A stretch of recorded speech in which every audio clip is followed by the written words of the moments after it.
Bueno, Juan, muchas gracias de nuevo por hacernos un huequito y querer conversar con Voces en Lucha. Se han dado una serie de cambios en la realidad cubana, en la economía cubana, en la constitución cubana. Cuéntanos un poquito para el público del Estado español que...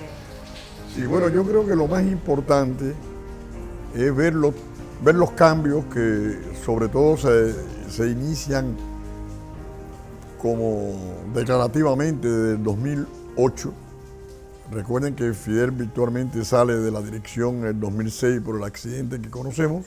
Ya en el 2008 toma la presidencia del Estado y la dirección del partido Raúl. En el 2007 se había hecho una consulta pública, recogiendo el estado de opinión de qué había que cambiar, de qué tenían queja la población, etc. Esta es una experiencia poco mencionada por nuestros amigos y mucho menos por nuestros enemigos extranjeros. Creo que la distancia no deja ver la importancia democrática de que cada ciertos periodos de tiempo la dirección del país hace consultas públicas directas. Ustedes han estado aquí seguramente en algunas actividades populares y saben que la gente como que no se callan, ¿no? Y eso es una retroalimentación del poder muy importante. Bueno, dejo al lado ese comentario. El hecho es que es una consulta pública en el 2007. De hecho, la dirección del país con eso ganaba una agenda política de qué cosa era lo más emergente a resolver de cara a las demandas de la población y también cuál era el cúmulo de dificultades. La dirección ganaba realismo con la consulta, ¿no? Y se comienzan a anunciar posibles medidas, primero la voluntad de producir cambios y después medidas, y todo eso va cuajando al punto de que en el 2010 se baja la primera propuesta, digamos, orgánica, que es lo que después se va a conocer con el nombre de los lineamientos económicos sociales del partido y la revolución, y que oficialmente se llama la actualización del modelo, y que va a ser refrendado por el sexto congreso del partido como un acuerdo partidario, que después va a ser refrendado por la Asamblea Nacional, lo cual la convierte en acuerdo de Estado, y que está hasta el día de hoy como el programa de reformas económicas. La gente aquí simplemente le dice los lineamientos para ahorrarse un título tan largo que parece más chino que cubano.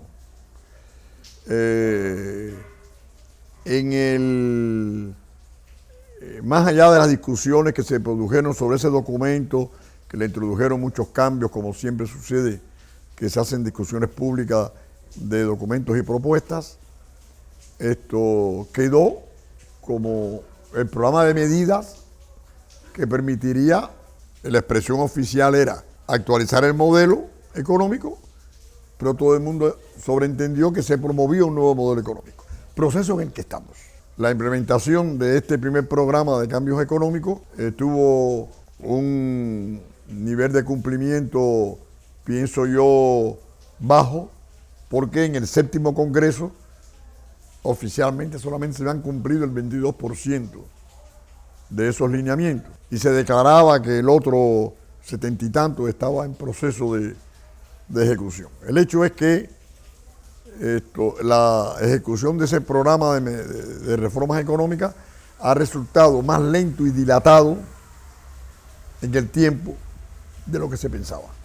Podría resumirse los obstáculos, fundamentalmente resistencias internas al cambio y un escenario internacional externo cada vez más adverso y cada vez más incierto. Después, si me haces preguntas sobre el escenario externo, me referiré más claramente a de qué se trata. Una de las cosas que se vio muy rápidamente mientras se realizaba el proyecto económico de reformas económicas, es decir, los llamados lineamientos, es que le faltaba una base conceptual, porque si tú haces reformas económicas o cambias el modelo económico, la primera pregunta es de qué estrategia socialista forma parte este modelo. Y por tanto, había cierta presión de las bases, sobre todo de las bases del partido, de que se esclareciera el modelo socialista o de transición socialista del cual formaba parte el modelo económico, ¿no? Y para el 7º Congreso, estoy hablando del 2016, se elaboró por el partido un nuevo documento que se conoce con el nombre de la conceptualización. Bueno, también parece un nombre chino, conceptualización del socialismo cubano, en fin. Entonces, la conceptualización, es, digamos, para resumir en criollo, que ya sí es una descripción de el modelo de transición socialista con sus aperturas y sus límites por el cual va a transitar, propone el Partido Cubano transitar, que es también acuerdo de un Congreso de Partido, el 7º, y también acuerdo de Estado, la Asamblea Nacional también rubrica posteriormente, y que es, digamos, el marco político-ideológico en el que estamos transitando actualmente. Y también, como se había anunciado, se va a producir en el 2018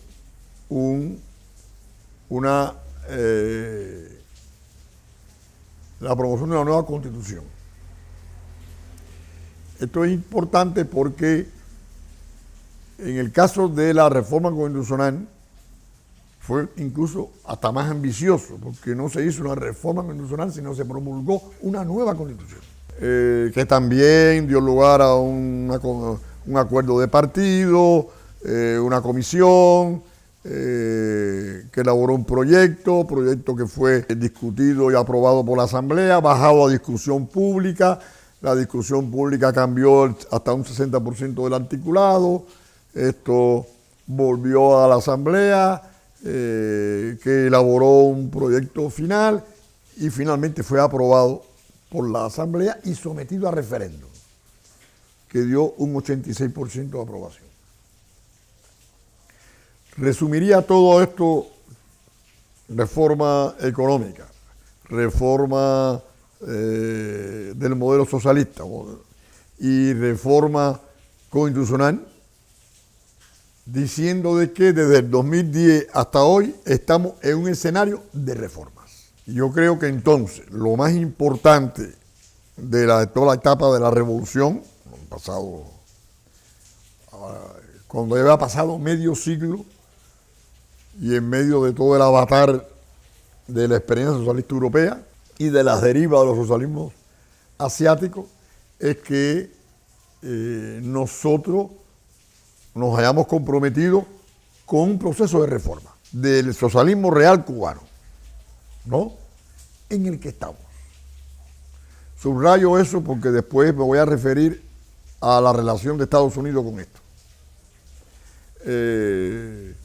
Entonces me parece muy importante avistar que llevamos aproximadamente 10 años en un proceso de reformas que avanzan en circunstancias muy difíciles y complejas, pero que la voluntad sostenida del partido, el Estado y la opinión pública es sostener a todo trance ese proceso de reforma. Más bien están divididas las opiniones. Existen sectores de opinión pública que opinan, yo creo que con razón, que se tratan de procesos muy lentos, que no avanzan, muy graduales, lentos, que debieran avanzar a mayor velocidad. Otros sectores de opiniones que opinan que no. Hay que ser cuidadosos porque se producen afectaciones y desequilibrios de todo tipo de un proceso de reforma y estos sectores que nunca estarán conformes con que estas reformas tengan o ratifiquen el carácter socialista de la revolución, el carácter radical del mismo, que las reformas no sean lo suficientemente liberales, en fin. Más allá de los estados de opinión y las corrientes que giran alrededor del escenario de reforma, yo diría que todas las corrientes sociopolíticas, las más revolucionarias y las menos comprometidas, aplauden la existencia de un escenario de reforma. No solamente porque se entiende de que eso revitaliza al proceso y finalmente lo fortalece, sino porque todos, como sucede en política, todo el mundo espera poner fichas en ese tablero para que así transcurre el proceso actual. En este momento yo diría que lo más complicado es la dificultad para llevar adelante las reformas económicas, implementar las medidas previstas, no ya las que no nos pueda ocurrir a unos o a otros, sino las que ya están aprobadas, las que tienen consenso, en la medida en que la situación económica del país, el acoso económico en que se encuentra el país mediante el bloqueo, lo hace cada vez más difícil. Y la deriva de América Latina en particular también se ha convertido para nosotros en un problema añadido. Ya no en parte de la solución, sino en un problema añadido. Dígase, por ejemplo, Venezuela, con quien ya nosotros teníamos implicado el 40% del intercambio externo del país. Bueno, no hace falta sacar ninguna cuenta, es fácil entender que la deriva del escenario externo dificulta sobre todo algo tan complicado como una reforma económica. Lo más importante quizás ahora para la población sea la implementación de la nueva Constitución. Porque la nueva Constitución positivizó, es decir, convirtió en norma de derecho en gran medida lo que estaba descrito en la conceptualización. Es decir, si la conceptualización dice que la economía cubana será diversa, habrán una diversificación de las propiedades económicas y de las formas de gestión, y que todo eso tendrá personalidad jurídica y que existirá un marco regulatorio y normativo para todo eso. La Constitución lo asumió, lo textualizó, lo convirtió en norma suprema, de manera que ahora hay que implementar eso mediante las leyes complementarias que habrá que hacer al respecto. Entonces, gran parte de la reforma está ya incluida en la Constitución y están pendientes un conjunto de casi 50 leyes complementarias que habrá que ir promulgando para realizar normativamente el articulado constitucional, una gran parte de los cuales hace la definición constitucional, pero remite a la ley. Entonces, hay que hacer la ley, o una ley específica. Entonces, eso es, digamos, lo más expectante para la población, ¿no? Voy a ponerte un ejemplo. Tenemos un sector privado, como ya se sabe, como parte de la política de los lineamientos. Ese sector privado, los llamados cuentapropistas aquí en el lenguaje local, ya tiene un cierto peso económico. Están implicados 1.200.000 o 400.000 cubanos en esa forma de gestión. Pero hasta el momento, ese sector llamado cuentapropista no está aunque los economistas y sociólogos sabemos de las diferenciaciones internas, de que esa expresión cuentapropista es un saco donde está desde un trabajador personal hasta una economía familiar, pasando por una pyme y llegando a una empresa de mayor envergadura. Y que por tanto son un saco que no ha sido reconocido. Ya están las fórmulas constitucionales, pero no ha sido reconocido todavía la personalidad jurídica de cada una de esas formas de gestión. Todo eso actualmente funciona con una licencia cuentapropista que otorga el municipio en que está enclavada la actividad. Y sin embargo, es un sector que no solamente comenzó a gestionar, sino que va acumulando y necesita el amparo jurídico necesario. Está reconocido constitucionalmente que se le otorga la personalidad jurídica, pero no ha sido implementada la legislación al respecto. Lo pongo como un ejemplo, ¿no?, de cosas que existen en la realidad, que han sido asumidas como realidad o como programa económico en las estrategias formuladas, incluso el nuevo orden constitucional, pero que todavía no tiene la legislación que las ampare. Por tanto, en este momento, el reclamo fundamental es que la atención fundamental de la opinión pública está puesta en la implementación constitucional. He puesto un ejemplo económico, pero no solamente es económico, ¿no? Te voy a poner otro ejemplo que importa mucho debido a que tenemos un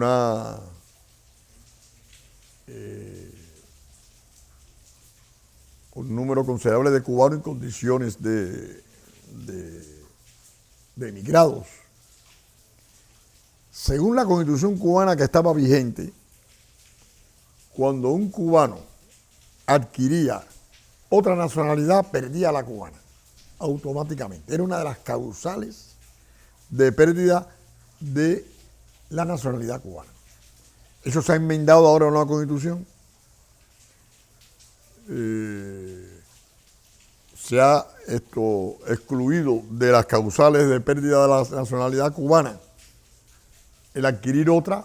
De hecho, se admite otras nacionalidades, pero cuando ese nacional está en territorio nacional,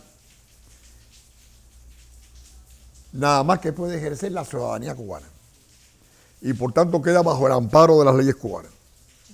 Y tiene que entrar y salir al país con un pasaporte cubano, ¿no? Se le dio una solución práctica al problema y se modificó, se le quitó la amenaza de pérdida de ciudadanía por adquirir otra. Ahí pueden estar implicados 300.000, 400.000 cubanos ya. Y así sucesivamente. Es una constitución muy novedosa, con muchos cambios, la constitución precedente, pero en esos dos ejemplos te pongo uno económico y uno político, por decirlo de alguna manera, de ciudadanía, pero hay muchos más cambios que implican, digo yo, normativas que la gente espera porque de alguna manera va a cambiar el marco jurídico de la vida de la población, ¿no? De hecho, muchos de esos cambios afectan a la esfera política porque se han hecho cambios en la institucionalidad política del país. Como tú conoces, se ha introducido una separación entre la jefatura de gobierno y de Estado, separado el jefe de gobierno del jefe de Estado. Se ha creado una presidencia de la República como jefatura de Estado que no existía. Se ha incluido al Consejo de Estado al interior de la Asamblea al hacer que presidente, vicepresidente y secretario de la Asamblea sean los mismos que sean presidente, vicepresidente, secretario del Consejo de Estado, etcétera. De manera que estamos implementando esos cambios institucionales. Por ejemplo, este fin de semana, ya el mes pasado, se eligió a la nueva jefatura de Estado, ¿no? El compañero Miguel Díaz-Canel fue elegido presidente de la República y por tanto jefe de Estado, y su vicepresidente, compañero Mesa, se eligió la nueva presidencia, vicepresidencia y secretaría de la Asamblea Nacional y de su Consejo de Estado, que es un órgano que suplanta a la Asamblea durante su receso, y queda pendiente que lo que va a ocurrir este fin de semana, porque está sesionando la Asamblea Nacional en este momento que conversamos, se va a elegir al primer ministro, por primera vez vamos a tener un primer ministro, y al gabinete, por decirlo en el lenguaje europeo, ¿no? De manera que también se dio instrucciones de elegir a los gobernadores provinciales, puesto que es otra de las figuras institucionales que se crea. Se disuelve las estructuras del llamado poder popular en la provincia y se crea un gobernador. Y se separan en los municipios las actividades de administración pública bajo el nombre de intendencia de las instituciones del poder popular. Le quedan subordinadas, pero quedan separadas, ¿no? Va a haber en los municipios, va a haber un presidente de la asamblea y va a haber un jefe de administración que tendrá ahora el nombre de intendente, ¿no? Tomado de la tradición colonial. Entonces, como que en el sistema político se han producido un número muy interesante de cambios institucionales que se están procesando todavía, ¿no? Y eso, por supuesto, es parte de la expectativa de la constitucionalista de la población. Algunas de las cosas que señalas, por ejemplo, esto último, ¿no? Esta figura del intendente separada del poder popular, ¿no? Va a generar, lógicamente, también esa tensión, ¿no? Entre el gobernador de ese municipio, ¿no? Y eso, el poder popular, que seguirá, imagino, organizado con CDRs y demás, ¿no? Sí. A ver, la palabra tensión, claro, pueden darse tensiones personales, en el sentido de que Juan Pérez, intendente, se lleva mal con José Pérez, presidente de la Asamblea Municipal. Pero no es una tensión institucional, porque hasta hace poco el presidente de la Asamblea era presidente de la administración. Lo mismo que ocurre a nivel central o nacional, que existía un jefe de Estado y de gobierno, y ahora se separan. En un municipio sucede lo mismo, se separa la representación del Estado de la de gobierno. Ahora, en todos los casos, el gobierno está subordinado al Estado y le rinde cuenta a la Asamblea. Es decir, que no hay la administración pública va a tener una jefatura en el intendente, hablo del municipio, o en la provincia, hablo del gobernador, pero le tienen que rendir cuenta a sus respectivas asambleas, que los nombra y los quita, porque no son cargos electos. La soberanía está en el órgano electivo, que es la asamblea. La asamblea designa al intendente. Si al intendente le va mal, lo hace mal, o su rendición de cuentas es deficiente, entonces será sustituido por la asamblea correspondiente. ¿Me explico? De manera que tampoco hay que, efectivamente, son previsibles las tensiones, más bien interpersonales que institucionales, ¿no? Están resueltos los mecanismos institucionales. Has señalado dos motivos por la lentitud de la implementación de esta nueva implementación de leyes, de cambios y demás. Una, la resistencia interna, ¿no? Otra, pues lógicamente, el asedio externo, que pasaremos a ver un poquito más tarde. Justamente también teniendo en cuenta una cosa que afirmaba el Che, de que para que en Cuba avanzase la construcción de ese socialismo, de ese país emancipado y demás, tenía que contar con un cambio latinoamericano. ¿Qué papel juega hoy Latinoamérica en esa avanzada? Bueno, ¿y qué piensas también de esta afirmación que hizo el Che, ¿no? Para que se dé una profundización en el socialismo acá. Quería, primero, si me lo permites, aclarar la expresión resistencia interna. Vale, sí. Porque los resistentes, todos votaron por el cambio. ¿Quiénes son los, a qué le estoy llamando resistencia? Bueno, primero a lo que el propio Raúl Castro, todavía en su condición de presidente, de jefe de Estado, llamaba la vieja mentalidad. Es decir, se toman medidas, pero estas tienen que ser implementadas. Entonces la vieja mentalidad funciona como retranca, es conservadora, modifica la tal medida o demora su implementación, etc. Es decir, la vieja mentalidad de los cuadros, funcionarios y dirigentes opera como una resistencia. Y lo otro es la ya más conocida e históricamente probada resistencia de la burocracia, ¿no? Que esto tiene intereses, tiene torpeza, no quiere cambiar nada, en fin. ¿Qué voy a decir de la burocracia? Eso sería un curso en sí mismo, ¿no? Pero esos dos grupos han votado por la reforma. No es que son resistentes a la reforma, sino que después se convierten en un impedimento a la implementación de la reforma, ¿no? Porque la medida está enunciada, pero después hay que implementarla. Y la medida puede afectar, esto trae cosas nuevas, supone un cambio de mentalidad y de práctica, puede afectar intereses, etcétera, ¿no? Y entonces ahí aparece la resistencia no tan desconocida en el socialismo real, las mismas que se conocen en todo socialismo real, ¿no? De manera que son también desafíos internos que tienen que ser superados, ¿no? Por parte de la dirección política del país. Ahora, la pregunta sobre los factores externos, ¿no? Las condiciones externas.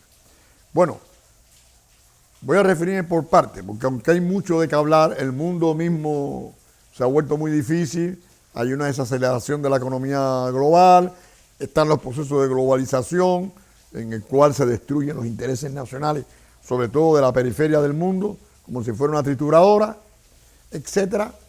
Aumentan los pobres, aumentan los estados llamados fallidos, hay guerras por todas partes, en fin.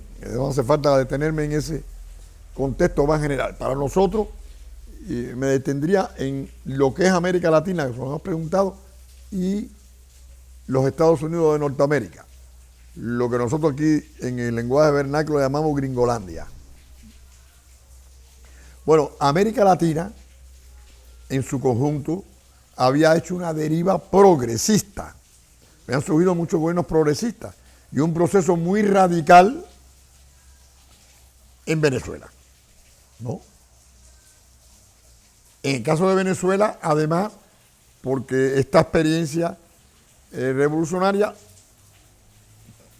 jugaba un papel protagónico y de liderazgo para toda la región. Entonces, en la medida, no voy a detenerme en eso, en que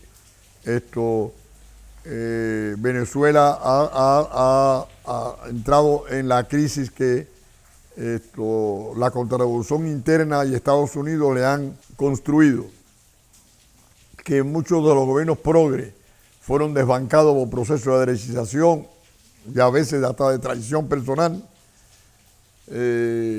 Ecuador y ahora Bolivia con el golpe de Estado. Y otros gobiernos de derecha que atraviesan toda la región, Chile, Perú, ahora Ecuador, etcétera, Centroamérica, menos la experiencia sandinista en Nicaragua, que se sostiene esto con muchas dificultades. En fin, este auge de las derechas se han utilizado distintas expresiones, no quiero decir defenestración, pero hay distintas consideraciones acerca de cómo calificar este receso o retroceso de los movimientos populares y progresistas en la región. Pero lo importante para los términos que yo quiero nuestro es que la región donde predominaba un eje de centro-izquierda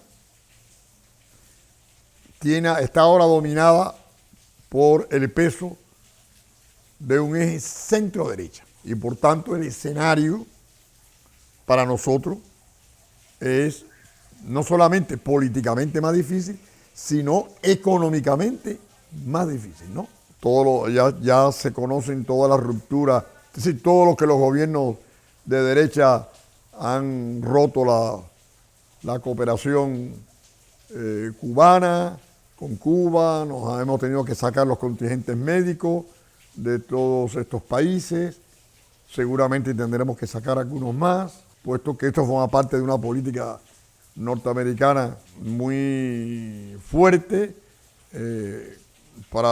después me referiré a esto, de parte de Estados Unidos, y hay una contracción del intercambio económico en general, y en el caso de Venezuela, pues tenemos estos problemas, la crisis venezolana, de alguna manera se convierte en una crisis cubana, una vez que tienes comprometido el 40% del intercambio con ese país.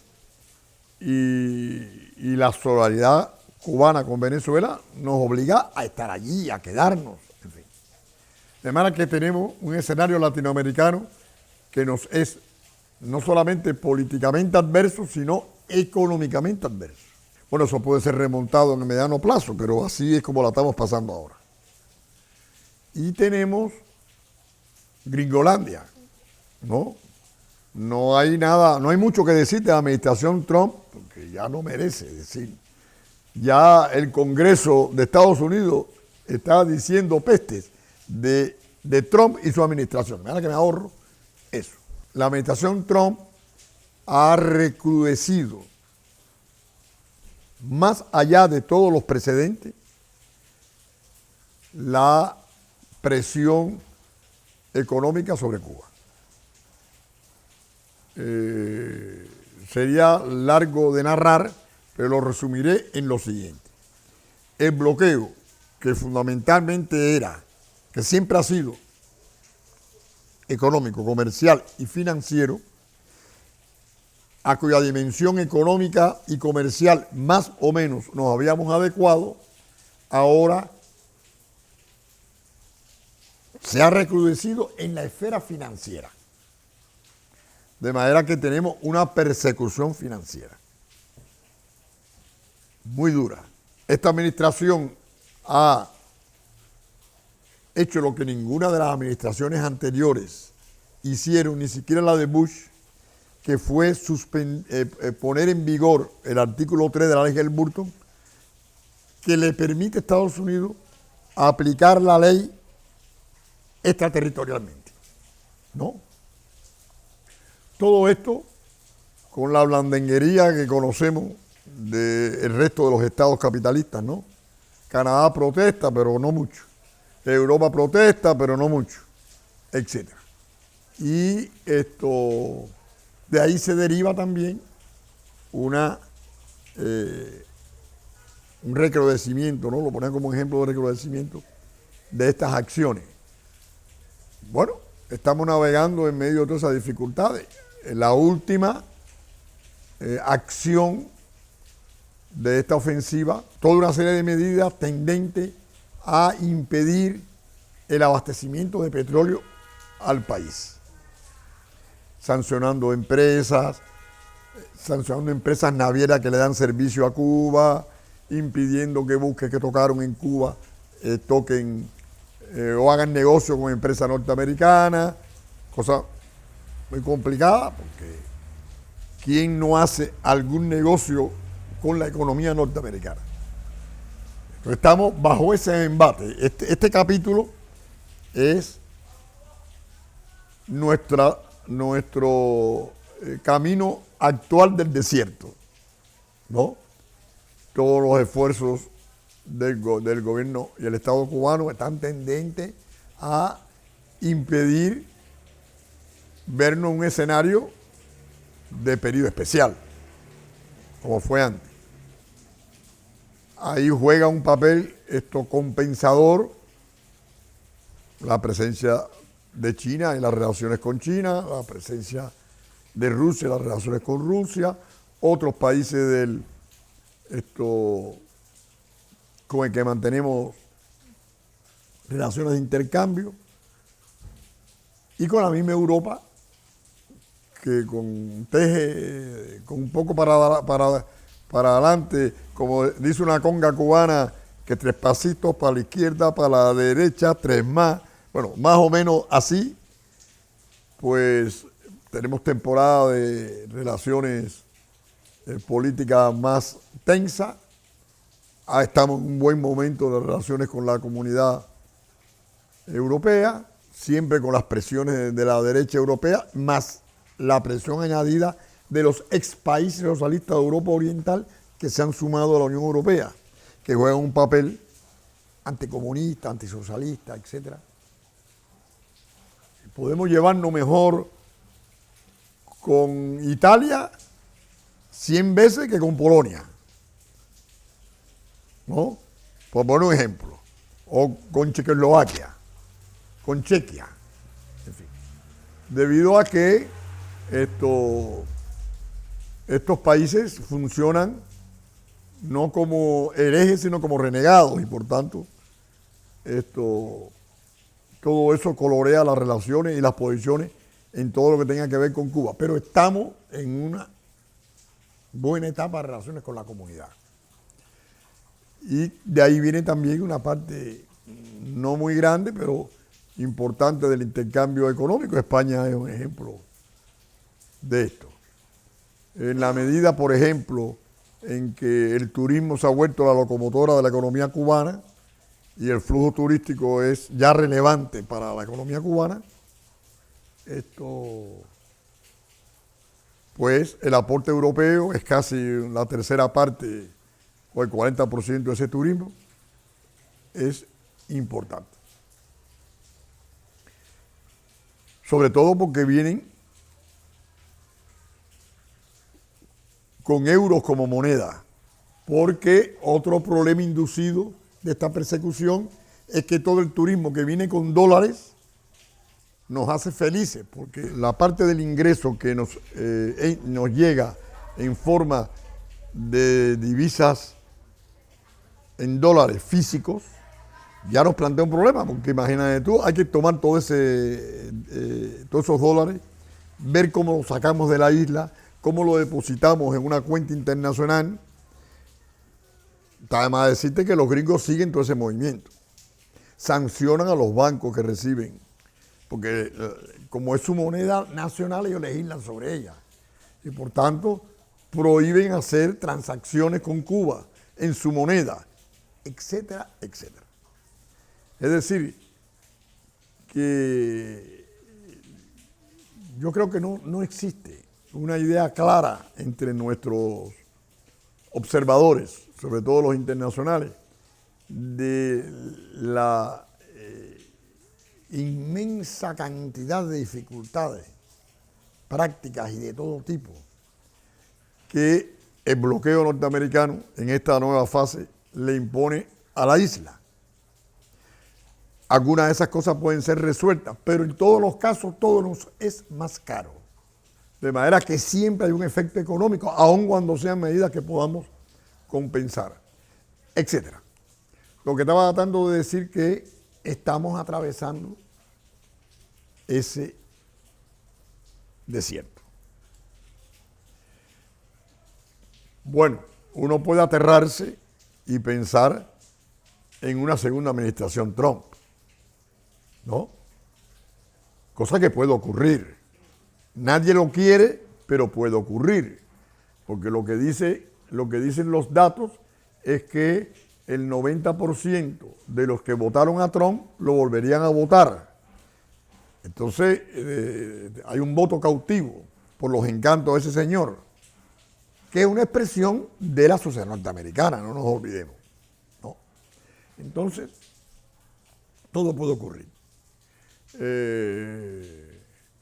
Por ejemplo, esta jugada del impeachment, que no se va a aprobar, pero que me imagino que la estrategia demócrata es al menos lesionar la imagen de cara a la campaña electoral, pero podría revertirse, porque ya Trump se está fabricando una imagen de perseguido, de víctima.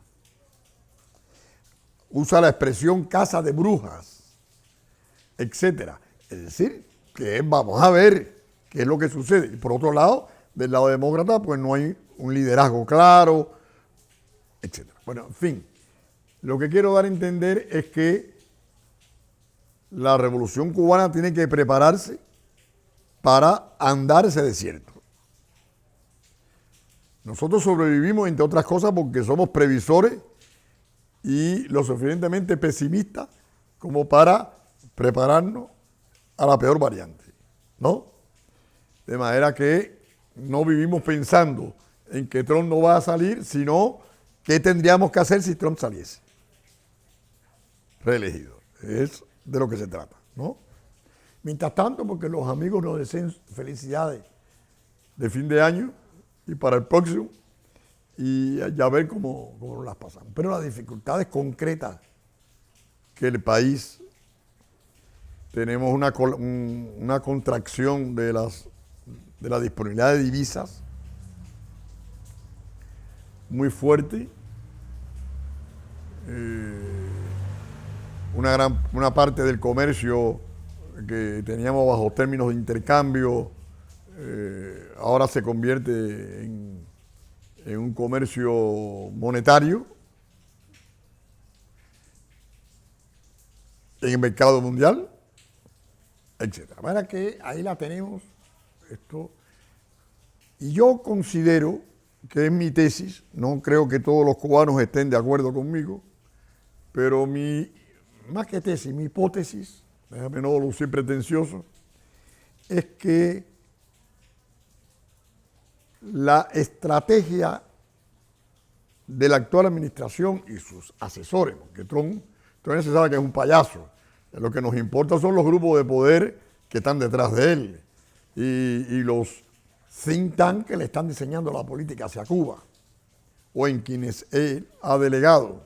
Yo creo que la estrategia fundamental es impedir las reformas cubanas, porque son conscientes que lo que hacen viable al socialismo cubano en esta nueva etapa del mundo es precisamente que se reforme. Y todo, si bien se mira, está orientado a que no podamos hacer las reformas o a lentificarlas todo lo posible debido a las dificultades. Está probado que un régimen como el nuestro tiene una capacidad para administrar las crisis enorme, ¿no? Pero no dejan de ser crisis. Y yo creo que la orientación fundamental es estos cubanos se hacen viables si se reforman. Vamos a ver cómo impedimos ese ayornamiento para que se conviertan en costos, ¿no? Para la población. Yo creo que esa es mi hipótesis, es que esa es la estrategia central de la actual administración, que por supuesto en un segundo periodo tendría mucho más tiempo para estorbarla, ¿no? Ese es más o menos como te respondería a esa segunda pregunta. Has comentado en todo esto que, bueno, que has definido algunas cosas muy interesantes como lo de las resistencias internas, que se ataca al contingente médico y se va a seguir atacando. ¿A qué se ataca cuando se ataca a ese contingente? Bueno, hay muchas modalidades. en casi todos estos países, por ejemplo, los colegios médicos son de derecha o de extrema derecha, ¿no? Son grupos profesionales muy conservadores y que ven en la presencia de la colaboración cubana algo amenazante.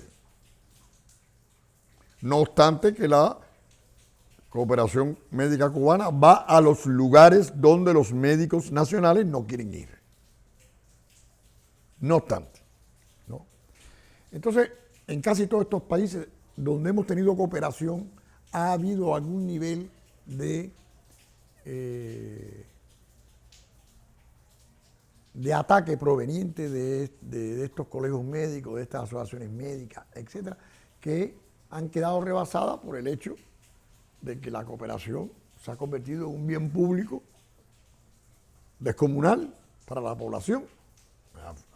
Empiezan protestando y terminan callados, pero siempre es un factor, digamos, interno, con el cual los políticos de derecha juegan, obviamente. Yo creo que el otro factor, las otras campañas, ya los Estados Unidos habían, desde los tiempos de la administración, si mal no recuerdo, Clinton, y con más fuerza la de Bush, habían elaborado programas de captación de los médicos cubanos que estaban en misión en el exterior, para que abandonaran la misión y les daban residencia en Estados Unidos, garantía, trabajo, en fin, ya se sabe todo lo que los gringos pueden dar para que tú te vuelvas un traidor. Y ese programa había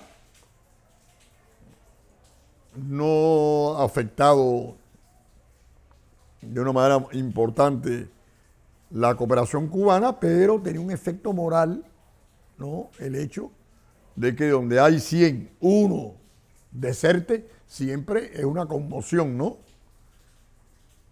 Y ese programa quedó virtualmente congelado durante la administración Obama y al final quedó desmontado como parte de los acuerdos de normalización.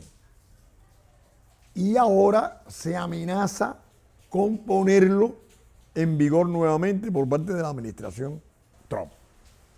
Pero mientras tanto, Trump ha logrado, mediante los nuevos gobiernos de derecha, algunos de extrema derecha, presionarlos para que estos cancelen o obliguen, que es lo que están haciendo, al gobierno cubano a retirar la misión, porque no podemos arriesgar la vida de los cooperantes, ¿no? Eso es la prioridad absoluta, es la seguridad de los cooperantes. Entonces empiezan a crear un clima de miedo, de odio, empiezan a atentar contra las personas.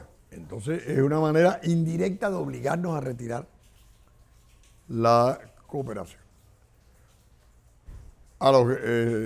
De paso, se generan campañas de difamación, que los médicos son agentes, que se entrometen en la política interna, que si es en Ecuador, pues que apoyan al correísmo, que si es en Bolivia, que apoyan a Evo, que hay agentes infiltrados, bueno, toda la parafernalia.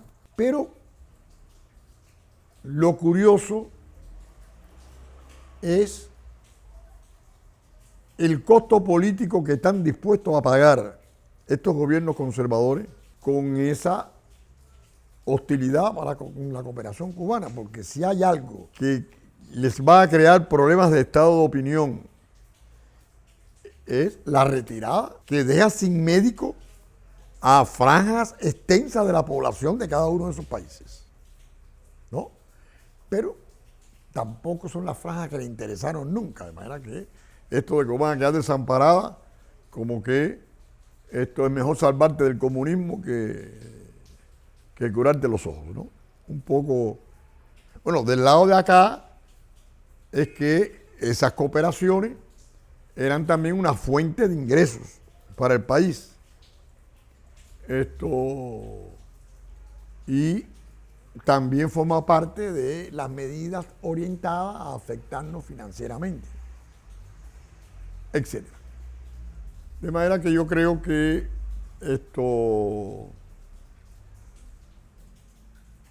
en el caso de los médicos nos encontramos una combinación de la perversa voluntad política de los gobiernos de derechas locales de América Latina y de la administración Trump, ¿no? Es decir, la administración Trump ha logrado desbancar gobiernos progresistas y promover gobiernos de derecha, de extrema derecha, totalmente, vergonzosamente subordinados, en el cual se han aliado efectivamente para expulsar la cooperación cubana. De manera que ahí tienes un ejemplo del nivel de penetración, ¿no?, de la política anticubana de Estados Unidos en la región. La mercantilización de la vida, ¿no?, de todos los gobiernos de derechas y, por supuesto, de la administración de Trump. Casualidad o no, que justamente en un proceso en donde Bolivia iba a nacionalizar, vamos, ya estaba en ello, ¿no?, lo de la seguridad social, ¿no? Pero, por ejemplo, ahora si tú ves a Evo, todo eso está. A ver, la política de Estados Unidos es una política compleja, ¿no?, con toda la información y multiplicidad de intereses. No hay nada como un exabrupto, ni que se han puesto bravos, ni que Trump sea anticomunista o se declare baluarte antisocialista del mundo. No. Todo eso es palabrerías y puestas en escena. Lo fundamental son estrategias de dominación, que son complejas, que tienen un nivel geopolítico regional, que tienen un nivel regional, un nivel subregional y después políticas por países. Y en cada uno de esos niveles hay intereses de todo tipo, estratégicos militares, económicos, etcétera, y puede llegar a ser el interés de una empresa o de desplazar al capitalismo no norteamericano de la región, ¿no? Por ejemplo, en Bolivia hay una presencia importante de la inversión francesa, alemana, inglesa. También un gobierno afín, subordinado, le permitirá desplazar a esos competidores, ¿no? Una vez que la doctrina Monroe es América para los americanos. Es una política compleja con una multiplicidad de intereses. Por ejemplo, Evo Morales, ¿qué está diciendo? Está todo eso que tú has mencionado ya, pero está diciendo de que el nudo gordiano de este golpe es el litio. Controlar el litio, la primera reserva conocida mundial de litio en mano, y todo el desarrollo informático depende de eso. Los Estados Unidos no van a poner, si hacen guerra por el petróleo, harán guerra por el litio. Con igual razón y motivo. Es más, ellos tienen petróleo y no tienen litio, así que con más razón quizás. De manera que no nos extrañemos que aparezca una multiplicidad de intereses estratégicos. Ya después, para todo eso se construye un discurso que la prensa de la región, porque este es otro factor, hace un rato hablábamos de la prensa española, pero lo de la prensa latinoamericana es casi indescriptible. Casi indescriptible, ¿no? Por cierto, paréntesis, creo que uno de los problemas que habría que apuntarle a los gobiernos progresistas es que subestimaron el papel de las comunicaciones en la estabilidad de sus regímenes. En fin. Bueno, lo dejo ahí. Como te has atrevido, ¿no?, a lanzar modestamente esa hipótesis aquí en Cuba, ¿cuál sería tu hipótesis en Bolivia? ¿No se han dado cuando se podían haber profundizado en los cambios o justamente cuando se iban a profundizar? Bueno, no sé, por ahí, ¿no? O sea, en ese sentido, una hipótesis. Bueno, ¿Por qué ha pasado? En realidad, Por eso te decía que los Estados Unidos tienen una política compleja. Los Estados Unidos tienen una política, hay un nivel de la política norteamericana que hay que desbancar a todos los gobiernos progresistas que no se alinean a la política de Estados Unidos y que eventualmente son actores que se pueden conciliar, concertar contra Estados Unidos. Ese es un nivel. Evo puede ser bueno, malo, regular, puede estar afectándolos más o menos. Ese es un primer nivel. Y después empiezan a aparecer en los distintos niveles, complejos de intereses, etcétera, que también motivarían suficientemente esa política de hostilidad. En realidad, los Estados Unidos han hecho la oposición a Evo desde el primer día. Y por supuesto, deben haber estado planeando, como se ha visto, porque un golpe parece una sorpresa, pero un golpe no es nunca totalmente una sorpresa.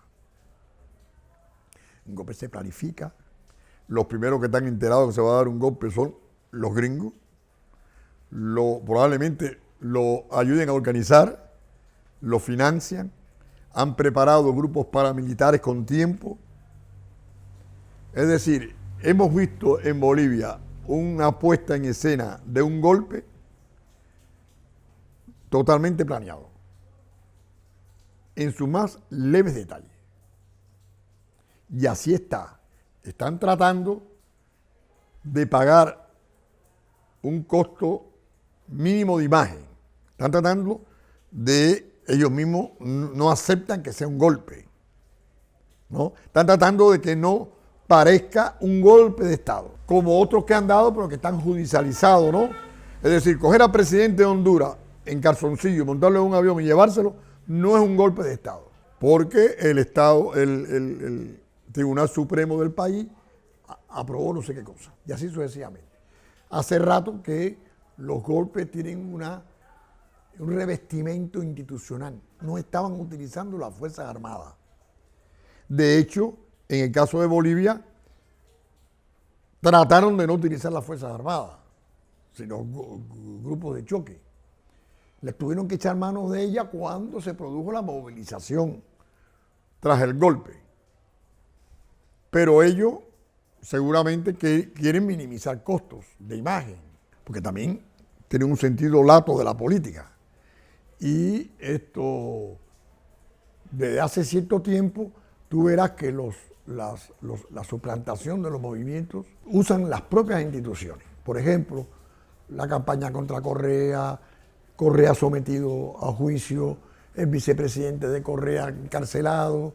En Brasil sacaron a la presidenta en funciones mediante un proceso, un impeachment. Impidieron que Lula fuera el posible candidato ganador, judicializándolo. Hicieron lo mismo con la Kirchner, porque pensaron que la Kirchner iba a ser la candidata presidencial y genialmente hicieron un enroque y ya no tenían posibilidad de cambiar esa campaña, ¿no?, contra Fernández. Es decir, que hace cierto tiempo ellos tratan de producir los cambios, los llamados cambios de régimen, sin utilizar el aparato militar. No quiere decir que no lo utilicen cuando sea en última instancia necesario, pero tienen una preocupación. Si tú la comparas con la década de los 50, donde daban golpe de Estado los militares, cruentos todos, casi todas las semanas, pues no cabe duda de que hay por parte de los Estados Unidos, de esos mismos sectores golpistas, un cambio de estrategia, unas nuevas modalidades, una política más compleja, para las cuales se preparan con tiempo y se diseñan. Porque si en tal país vamos a sacar a Dilma por vía congresional, eso lleva tiempo, hay que pagar las cosas, hay que comprar acusadores, hay que comprar prensa, hay que garantizar la mayoría congresional, todo eso, ¿no? Si se va a promover un candidato fascista como es Bolsonaro, todo eso lleva el papel que jugó en su apoyo las iglesias fundamentalistas, la promoción del fundamentalismo religioso en la región latinoamericana. Incluso aquí votaron contra el proyecto de constitución. Y hubo que cambiar el artículo para minimizar el daño del artículo en cuestión. Pero ellos pulsaron fuerza, ya sabe que tienen un grupo de presión interno. Es decir, que no hay que pensar en Estados Unidos, en su poder militar, político, ideológico, etcétera, de una manera compleja. Estados Unidos no es un actor unitario, porque hay diversidad de intereses, y no es, como se dice, un actor lógico. No hay que esperar que todas sus políticas sean razonadas, ¿no? No es racional todo el tiempo, ¿no? Se embarca en política fallida, etc. Está claro que la moral no juega ningún papel en todo esto. Y todo se justifica con el papel de gran potencia. Esa es la moral ciudadana. Son ciudadanos de una gran potencia. Y son ciudadanos de un imperio. Y por tanto, logran para esas políticas, logran para estar en Afganistán, robándose el petróleo de los sirios. Y en la política de América Latina, el apoyo, porque esos son los compromisos y las tareas engorrosas que tiene que adquirir un país que va a salvar el mundo. Así que no piense que este es el plano al que se puede apelar, ¿no? Pero su política es compleja. Estoy tratando de entender que elaboran, son capaces de elaborar constantemente nuevas estrategias de dominación, nuevos procedimientos, nuevas tácticas, utilizar todos los instrumentos, subordinar sectores de estas regiones o región o países que quieren controlar y relativamente lo logran. Nunca tienen otras potencias compitiendo esa dominación, que siempre hay un tema de privilegio regional, privilegio geopolítico, digamos, etcétera. De manera que los países de la región, y es la experiencia también cubana, tienen que tomar la medida, evolucionar, prepararse para resistir en las peores circunstancias y asociarse para poder vencer o resistir mejor al imperialismo norteamericano. Que no se van, que este es su paso trasero, es su última tule imperial, donde está el grueso de los recursos del globo, donde está la mayor reserva petrolera del mundo, está en América Latina. La mayor reserva de agua del mundo está en América Latina. La mayor biodiversidad del mundo está en América Latina. La mayor población, masa de población, más o menos entrenada o calificada, está en esta región. Es decir, que no solamente que está cerca, sino que, digamos, para la expansión capitalista, un espacio indeclinable. Y está claro que desde Bush, incluso iniciado por Obama, hasta con sus respectivos estilos, Smart Power o Hard Power como esta bestia, rubia, están en un proceso de recuperación hegemónica sobre la región. Por tanto, todo el mundo debiera estar preparado para eso. Cuando nos quiebran es que no la vimos venir, no tomamos las medidas correspondientes, fuimos más o menos ilusos. Díaz-Canel recientemente hizo una intervención, creo que en Argentina, donde citó a Martí, hacía el símil de Martí del tigre, ¿no? El tigre que en la oscuridad está presente y asalta, ¿no? pero no completó la cita, porque Martí al final, en su ensayo Nuestra América, dice, el tigre morirá con la llama en los ojos. Es decir, que va a ser tigre hasta el final, no es que tú vas a amansar al tigre. El tigre te quiere devorar y no lo vas a amansar. Entonces un poco, yo creo que hay que prepararse, ¿no? Esa preparación. Suficientemente, hay que saber que van por ti. Es decir, cuando ahora Evo, por ejemplo, en una entrevista en México, digo para los oídos de un cubano común y corriente como yo, pero bueno, le oye decir que está sorprendido por la respuesta de la policía y el ejército. A los cuales él le dio tanta ayuda económica. Le dio más presupuesto, los armó mejor, etc. Y tú dices, pero si esto no es ni socialista ni nada, esto es Maquiavelo, esto se sabe desde siempre. Entonces tú dices, no pueden ser tan ingenuos, no es posible. Bueno, pues sí. Hombre inteligente, yo diría que casi genial. Pues sí. El ejército que más golpes de Estado ha dado en la historia de América Latina es el boliviano. Compite con el hondureño. Y por último, está en las propias informaciones la policía boliviana entre las más corruptas de América Latina, si no la más.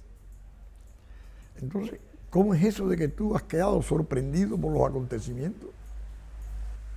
Bueno, a lo mejor pierdes, pero ¿qué fue lo que tú hiciste? ¿Los armaste mejor?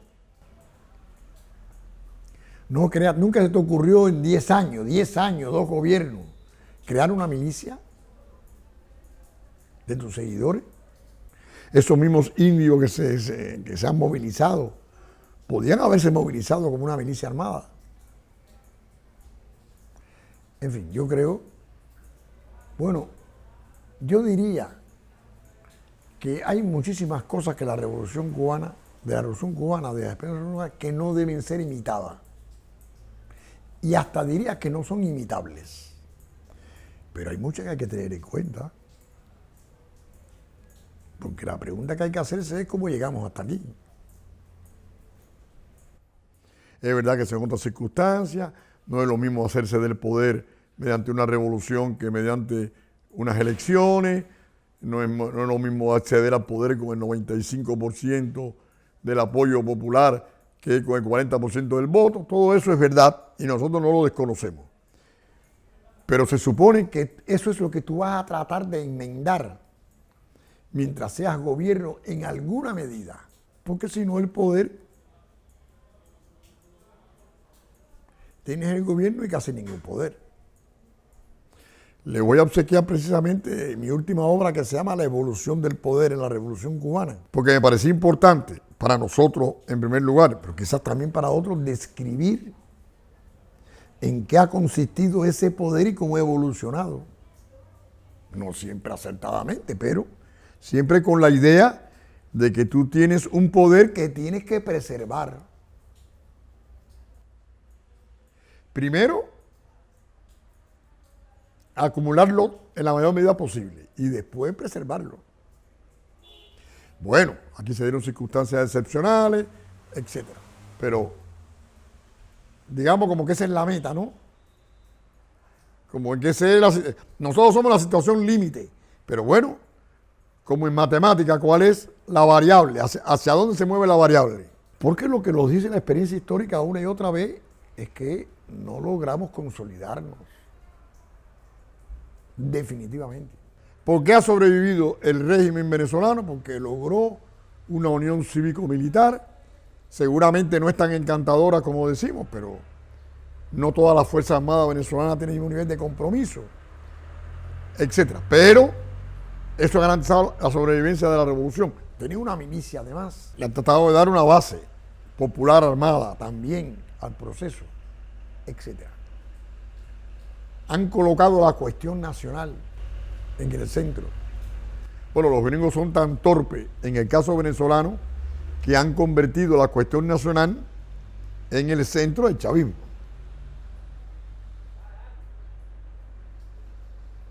A diferencia de otras experiencias latinoamericanas, en Venezuela han hecho un ataque directo. Se han apropiado de los bienes económicos venezolanos, la amenazan con una guerra, le han construido esto, le nombraron un presidente, en fin. Han colocado la cuestión nacional, que también es el caso cubano.